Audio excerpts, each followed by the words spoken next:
En Japón encontraron un pequeño cuaderno que escondía una historia tan extraña y perturbadora que parece sacada de una novela. Pero lo más impactante es que, según quienes lo encontraron, todo apuntaba a que era real. Quédate porque esta historia demuestra hasta dónde puede llegar una persona cuando decide rendirse ante el mundo. Desde que tengo memoria fui un niño extremadamente tímido. El colegio fue un lugar difícil para mí. Jamás tuve ni un solo amigo. Cuando terminé el colegio y llegó mi primer día de instituto, me prometí que todo sería diferente. Me repetí una y otra vez que tenía que cambiar, que no podía seguir viviendo de la misma manera.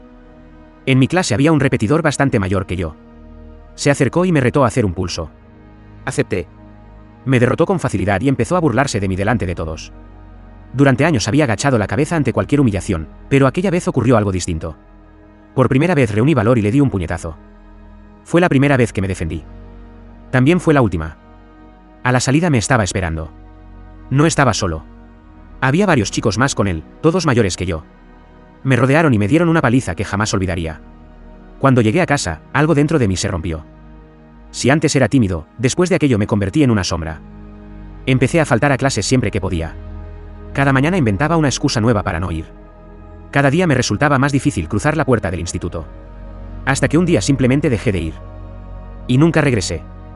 Cuando cumplí 18 años sabía que debía encontrar trabajo. Pero había un problema, la sola idea de relacionarme con otras personas me aterraba. Necesitaba encontrar una forma de ganarme la vida completamente solo, sin hablar con nadie, sin salir al exterior.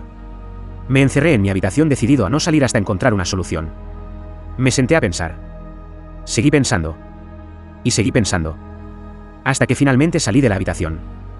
Lo que ocurrió entonces fue imposible de creer. Miré un calendario que colgaba en la pared y sentí que el suelo desaparecía bajo mis pies. Habían pasado 20 años. 20 años. Tenía 40 años. No entendía cómo era posible. Mi padre había muerto años atrás. Mi madre seguía allí, envejecida, cuidando de mí. Había perdido por completo la noción del tiempo. Intenté recordar algo de aquellas 2 décadas, cualquier cosa, un día concreto, una conversación, un recuerdo. Nada. Solo podía recordar el mismo techo blanco sobre mi cabeza. Día tras día. Año tras año. Como si mi vida hubiese desaparecido. Pasaron algunos años más y entonces murió mi madre. Por primera vez me encontré completamente solo. No quedaba nadie. Poco a poco la comida de la casa empezó a agotarse y una pregunta inevitable apareció en mi mente. ¿Cómo iba a sobrevivir? Revisando la vivienda encontré mi antigua colección de cómics y otras pertenencias acumuladas durante toda una vida. Reuní todo lo que pude y salí de casa por primera vez en más de 20 años. El mundo era irreconocible. Las calles parecían distintas. Las personas parecían distintas. Todo parecía pertenecer a una época que ya no era la mía. Vendí mis cosas y recibí mucho más dinero del que esperaba. Decidí gastarlo de la forma más austera posible. Compraba únicamente la comida más barata que encontraba para que el dinero durara años. Mi dieta diaria se redujo a una sola lata de alubias. Una al día. Nada más. Y así sobreviví durante mucho tiempo. Pero el dinero, igual que todo lo demás, terminó desapareciendo. Cuando me quedé sin nada, el miedo regresó. Salí al jardín de la casa desesperado. No sabía qué hacer. No tenía a nadie. No tenía recursos. No tenía futuro. Empecé a arrancar el césped y a comerlo. Mientras masticaba, intentando engañar al hambre, algo llamó mi atención. Entre viejas pertenencias encontré un libro sobre pesca. Lo abrí. Lo leí. Y seguí sus instrucciones. Cerca de la casa había un pequeño lago. Fui hasta allí, y, para mi sorpresa, conseguí pescar. Por primera vez en mucho tiempo encontré una forma de sobrevivir. Los años siguieron pasando. La vieja casa comenzó a deteriorarse. El techo se caía a pedazos.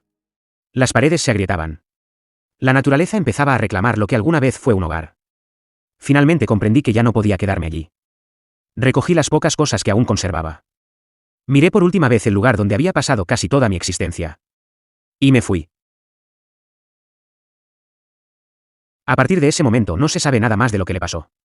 La historia simplemente desaparece. Por esto nunca debes rendirte, yo también podría haber acabado así. Todos podríamos haber acabado así en otras circunstancias. El tiempo nunca se detiene para esperar a nadie. Por eso, incluso cuando parezca imposible dar un gran paso, siempre merece la pena dar uno pequeño. Porque la diferencia entre avanzar y desaparecer puede ser tan simple como no dejar de intentarlo.